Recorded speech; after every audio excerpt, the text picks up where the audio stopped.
তাহলে আমার বিজেপির পতাকাই ধরতে হতো না। মমতা কোটি টাকা আমাকে অফার করেছিলেন।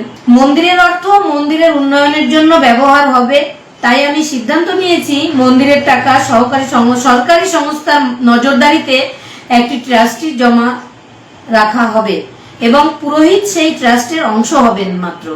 মন্দিরের পুরোহিতের গাত্রদাহের কারণ সে এবং তার তৃণমূলের বাবারা বিগত দিনের মতো আর টাকার ভাগ বসাতে পারছেও না।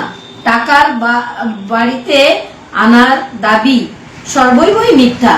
মন্দিরের টাকা লুটের স্বপ্নে যারা এত বড় মিথ্যের সাহস জুগিয়েছে তাদের স্বপ্নে জল ঢালতে আমি এসডিও কে জানিয়েছি মন্দিরের জন্য ট্রাস্ট গঠন করে মন্দির উন্নয়নের জন্য সব টাকা হিসেব করে ট্রাস্টে জমা পড়বে।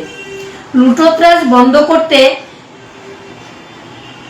কথার অপব্যাখ্যা করে আমার স্বামীকে জড়িয়ে ষড়যন্ত্র করেও ভয় দেখিয়ে আমাকে প্রতিবাদ থেকে সরানো যাবে না।